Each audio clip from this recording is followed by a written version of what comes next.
नमस्कार, आप देख रहे हैं द खटक और मेरा नाम है आदित्य। इस वक्त मैं हूं ओसिया के राजकीय उप जिला अस्पताल में। यहां पर राजपुरोहित समाज की तरफ से धरना प्रदर्शन चल रहा है क्योंकि राजपुरोहित समाज के 3 लोगों ने अपनी जीवन लीला समाप्त कर ली और ये 3 लोग एक ही परिवार के थे। एक माँ और उनके 2 बच्चे, 24 और 27 साल उन दोनों बच्चों की उम्र और 50 से 55 साल उन माता जी की उम्र। कीटनाशक पीकर दोनों कीटनाशक पीकर इन तीनों ने अपनी जीवन लीला समाप्त कर ली। अब प्रदर्शन इसलिए चल रहा है क्योंकि जब इन्होंने जीवन लीला समाप्त की तो सुसाइड नोट के जरिए उन्होंने कुछ लोगों का नाम भी लिखा और बताया कि ये लोग हमको टॉर्चर कर रहे थे, जिसकी वजह से परेशान होकर हमें ये आज कदम उठाना पड़ रहा है।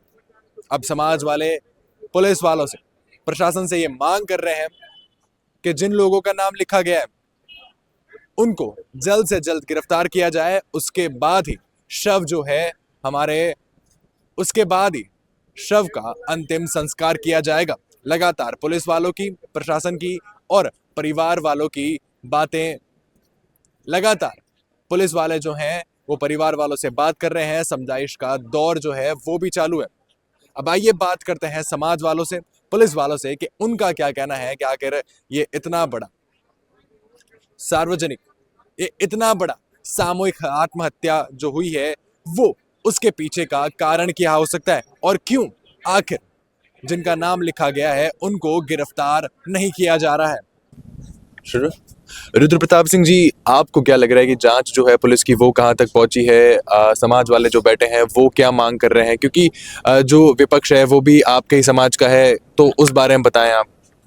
हम जो ये स्वर्गीय आत्मा है, इन सब को, इनके साथ जो घटना हुई है उस सारी चीज़ों के मद्देनजर रखते हुए मैं काफ़ी देर आने कहीं के घना सारे लोग, गाँवरा, रिश्तेदार, परिजन सब लोग मेट बैठे और उन बावजूद हमारा एक ही निर्णय कि उन्होंने जो अपने अंतिम सुसाइड नोट में जो चीज़ लिखी उस चीज़ के ऊपर पुलिस गौर करे, उसकी निष्पक्ष जांच करे और उस मामले को फास्ट ट्रैक के अंदर लेके उसका जो भी हो सॉल्यूशन करे, ना कि हमें आके समझाइश करे या फिर ये ऐसे तो है नहीं कि शादी ब्याह का मामला है, मैं जा नहीं रहा हूँ या हम जा नहीं रहे तो हमें समझाइश के लिए आ रहे।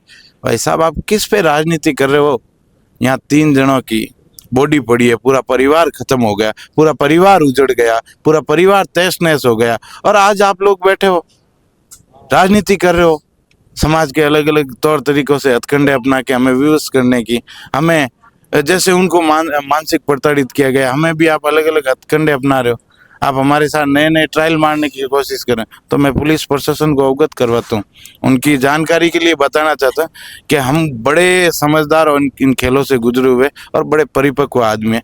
चलो, हमारे साथ वाले ने थोड़ा सा हमें विवश कर दिया, वो चले गए हमें छोड़ के, उन्होंने कदम थोड़ा गलत उठा लिया, चलो कोई बात नहीं हो गया। फिर भी मैं पुलिस प्रशासन से और राजस्थान सरकार से निवेदन करता हूँ, जो राजस्थान सरकार वही है जो अपने आप को डबल पावरफुल, डबल इंजन की सरकार बताती है, ठीक है। और हालांकि इतना बड़ा निर्मम हत्या होने के बाद, इतना घिनौना काम होने के बावजूद भी राजस्थान सरकार सहित संपूर्ण भारत के अंदर ये मामला बहुत तेजी से फैला, सोशल मीडिया के थ्रू बहुत उतार चढ़ाव, बहुत सारी बातें, बहुत सब कुछ चल रहा है, जैसे आपको भी ज्ञापित होगा, सबको सभी को पता है, ठीक है। तो ऐसी चीज होने के बावजूद भी प्रशासन राजनीति करता है, ठीक है। जो राजनेता इन सारी जनताओं के, ऐसे ही मेरे भाइयों ने, जैसे हम सब ने वोट दिए, हमारे बलबूते पे बने हुए वो नेता, और आके आज हमारे ऊपर भी वो राजनीति करे, हमसे आके डिबेट करने की कैपेसिटी नहीं रखते।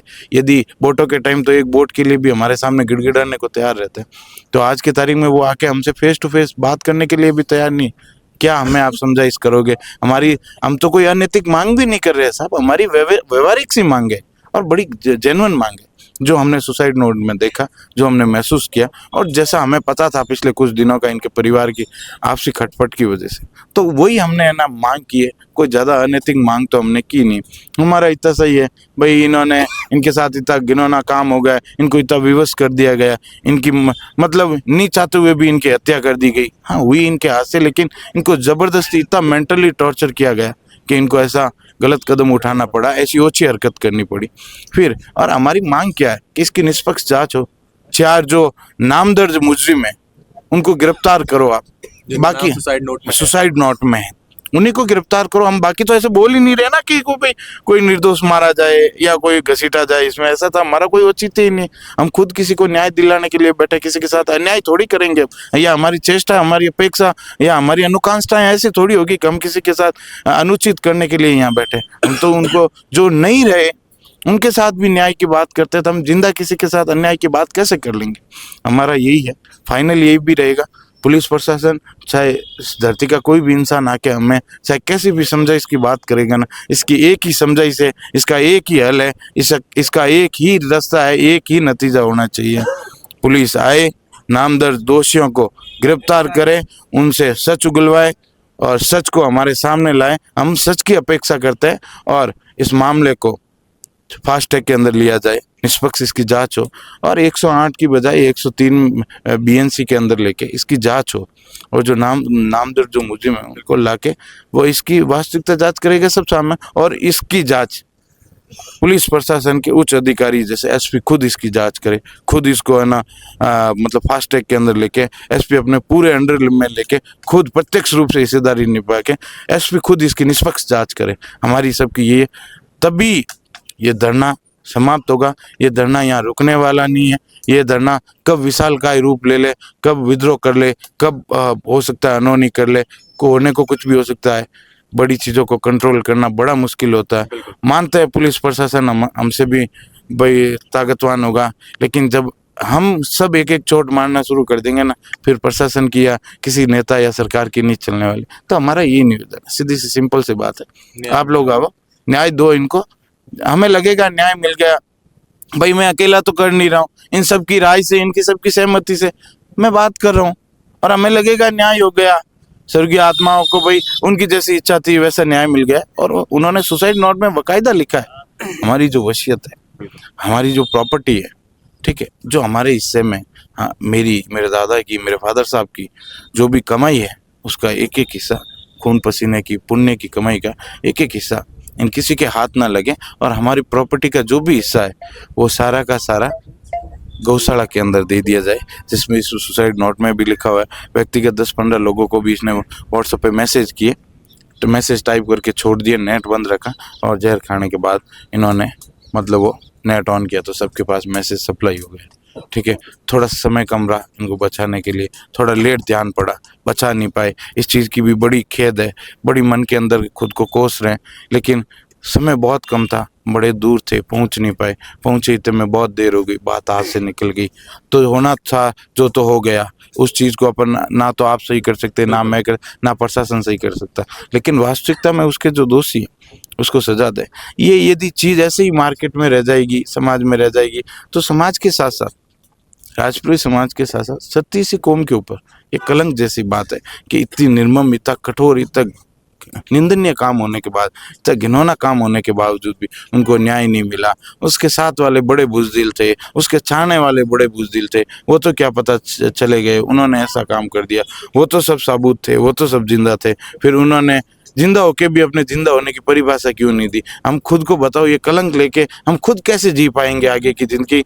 हमारे भाई मर गए, हम उनको न्याय नहीं दिला पाए, मेरे भाई, मेरे काकी साहब और मेरे काकू साहब का पूरा परिवार उजड़ गया, तहस नहस हो गया, हम जिंदा होके भी उनको न्याय नहीं दिला पाए, हमारे ऊपर क्या बीतेगी। काश ये पुलिस प्रशासन, काश ये सरकार हमारी सेम जगह रह के सोचे, हमारी विडम्बना बन के सोचे, तो इसका बिल्कुल मामला होता है। और पुलिस प्रशासन के पास राजस्थान सरकार, भारत सरकार ने और अपने संविधान ने इतनी तगड़ी पावर ऑफ अटॉर्नी दे रखी है, तो आपको किस चीज का मतलब, आपको रास्ता क्लियर मिल गया।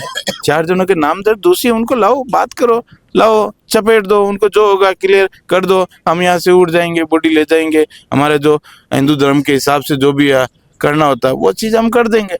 आप हमें है ना कुछ दो तो सही। आप 30-32 घंटे होने को आ गए हैं, अभी तक पुलिस प्रशासन की तरफ से हमें एक भी ऐसी हमी या एक भी ऐसा कदम नहीं मिला जिससे हमें लगे पुलिस प्रशासन हमारे लिए या हमारे जो खत्म हो गए उनके लिए पुलिस सोच रहा, कुछ नहीं कर रहा। वो उन्होंने सुबह से कल से जो एफर्ट लगाए वो एक ही एफर्ट था कि समझाइश हो जाए, मामला रफा दफा कर दे। पागल तो हम दिख नहीं रहे, उन्होंने तो पागलों वाली हरकत कर दी, हम पागल थोड़ी होंगे। मामला बिल्कुल निष्पक्ष होगा, जांच होगी इसकी, छोड़ेंगे नहीं, अंतिम निचोड़ तक लेके जाएंगे, और चाहे कोई भी होगा, चाहे किसी को भी घसीटना पड़े घसीटेंगे, ज़्यादा तादाद की जरूरत पड़ी आ जाएंगे, खूब लोगों के बीच रहे, ट्रम से मेरे भाई खूब मजबूत है, बुला लेंगे हजारों की तादाद में। और हम तो है ना, जैसे बहुत बड़े बड़े धरना प्रदर्शन में, जैसे रिसेंटली अब से मेरा अनीता चौधरी हत्याकांड में भी मेरा मुड़ना हुआ था, मथुर दास माथुर के आगे मोर्चरी में भी जब वो धरना चल रहा था, उस टाइम भी आपका मेरा डेब्यूट हुआ था, अपनी बाइट वगैरह हुई थी। तो आप बड़े बड़े धरनों में शामिल रहे। ये तो परिवार का मामला है, सामाजिक मामला है। हम भी सोच रहे हैं पोलाइट से सुधरे, छोटे स्तर पे सुलझ जाए। तो हमारी सोच भी, हम भी नहीं इसको पेचीदा नहीं करना चाहते, सॉर्ट आउट में हो और सत्यता सामने आ जाए, यही हमारी बस मांग है।